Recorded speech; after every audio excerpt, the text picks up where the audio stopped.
Dobro večer, dragi prijatelji. Evo došao je moment da neko riječi kažem koje smatram i mislim kad će biti dobro u našoj lijepoj zemlji Hrvatskoj. Hrvatska je zemlja moja domovina. Ja sam poreklom Crnogorac. Živim u Hrvatsku 50 ravnih godina.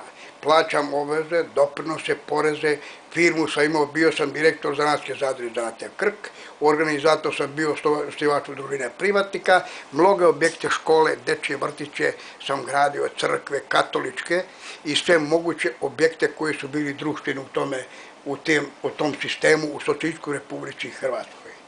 U Hrvatsku došlo je nažalost taj rat koji ja nazivam njega izmišljeni rat. Taj rat je izmišljeni da bi se došlo, pretvorba se mogla izvršiti. Rat nije smeo biti, moglo se podeliti između Srbije, Hrvatske i ostalih republika da uopće ni metka se ne opali da se odvoje unutra.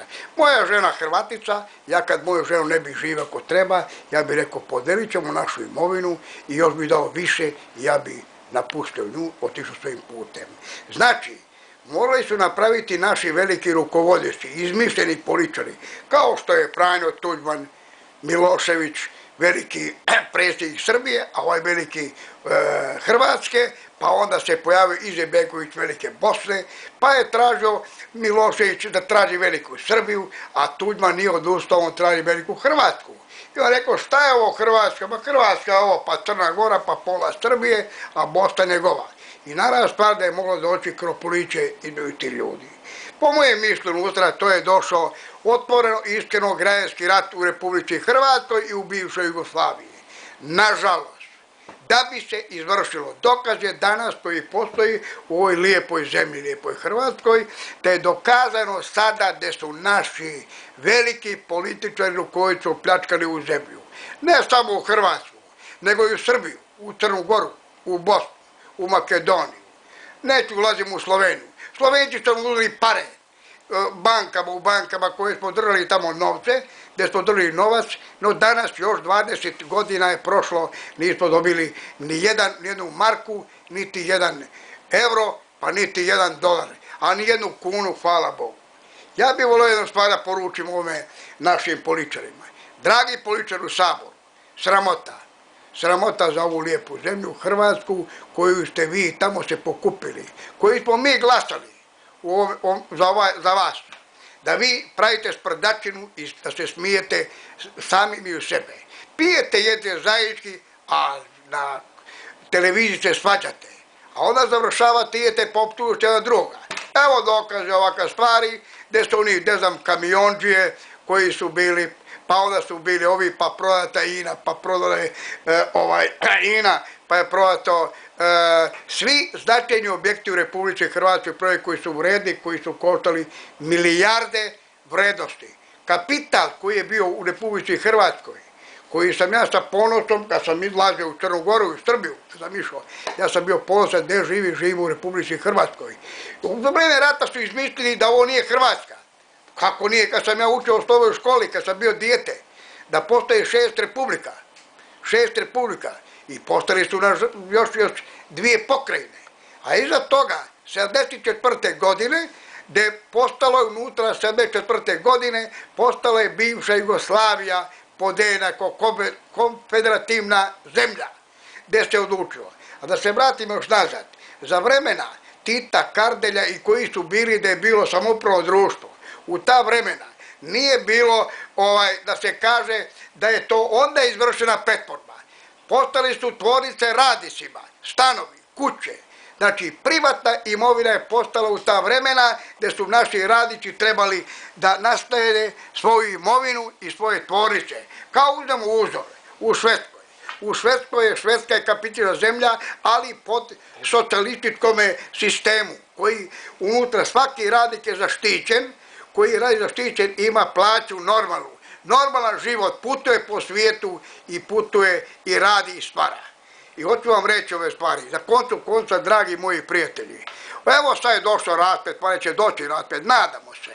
Nadamo se, evo da je došla situacija, bili su u zatvor, sad je došao i predsjednik premijer, koji je bio premijer veliki naš Sanader, gdje je pobegao. Znači, to je ispala situacija koja za vreme kralja Jugoslavije pobegao kralj Petar. Znači, pobegao premijer naš, napustio. Smatram otvoreno da i ovdje situacija nije samo Sanader krivac, no tu su pored Sanadera mnogi koji su opljačkali ovu lijepu Hrvatsku ne od Đevđeli, nego od Vukovara do Dubrovnika.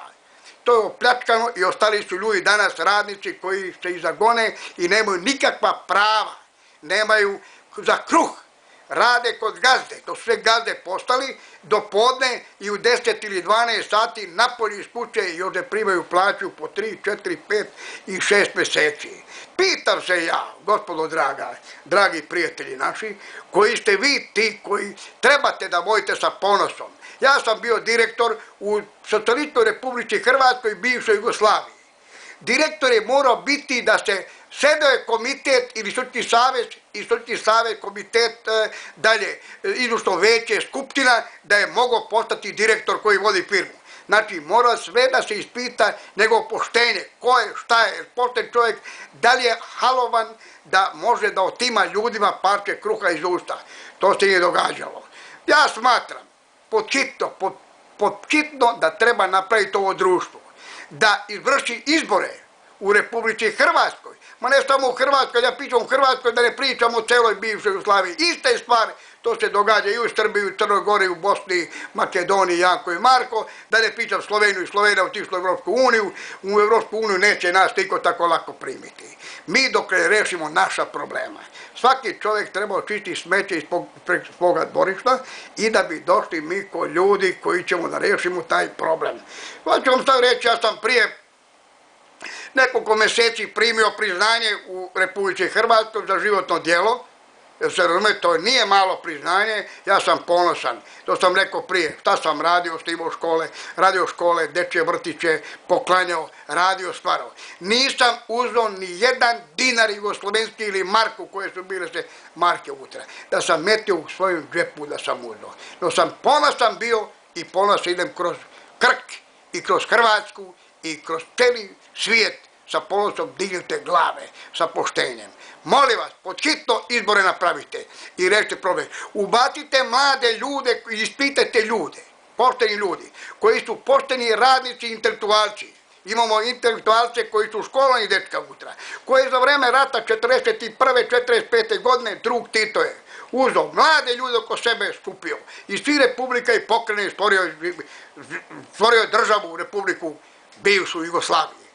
Ne, da budemo iskreni bili pošteni, mora to se napraviti danas u Republici Hrvatskoj, da bi bili ponosni ljudi, imamo turizam, imamo poljoprivredu, imamo šume, imamo gore, napravili smo istina, mnogo smo napravili autocesta ili autoputa, kako će da kažete unutra, napravili smo, to je ponosno, ali to su dugovi tu veliki došli. Slažem se, su dugovi, ali u tih dugova su mnoge stvari promašaj napravljen i opljačkana je ova lijepa naša Hrvatska, zato preporučujem podhitno izbore, izaberite mlade ljude i poštene ljude, a vi koji ste pošteni stari ljudi, kao što je moja generacija, da gledate sa strane, uzite uzor kao što se taj uzor nalazi u Kinu. Kinezi su stari ljudi, primili su ljude, intelektualce mlade, da imaju 4000 znanstvenika koji su u centralnom komitetu u Kini, u Pekingu, koji mladi ljudi donose odluku, a stari gledaju i upozoravaju šta da rade. Znači, to mi moramo napravimo. Mi moramo stvoriti, gledao sam sinoć na Otvorenome, i neke tamo gospodove koji su rekli pošteno. Mi se pričamo da smo mi pametni ljudi. Ne, nismo mi pametni ljudi. Mi smo vredan narod, pošten narod. Ali nama treba komandant ko nama komanduje. Treba nama čvrsta ruka. Kako mi možemo idemo u svijetu da radimo u Njemačku, Švedsku, Švicarsku, Holandiju, Belgiju, Australiju i svi smo pošteni ljudi i stvaramo budućnost i donosimo pare i vratimo se u našu Hrvatsku i onda mi nju pljačkamo i otimamo i rešavamo šta hoćemo i hoćemo. Toliko hvala lijepo i ja vas sve pozdravljam. Optrežite se svi skupa. Kaže ovako, od alkohola se čovjek istrezni, a od kruha se niko ne trezni. Jer toliko ste alovni da otimate parče kruha iz ove radničke klase, iz ovih ljudi, siromašni danas koji ste osirotili ovu lijepu zemlju na ovom dijelu Balkana, jer ćemo Evropu, kažete Evropu, pa koja je Evropa? Ovo je Balkan bio Balkan, ali mi smo previdimo Evropu, ali Evropa prati nas šta možemo da rešimo i kakav način da bi došli tamo. Živeli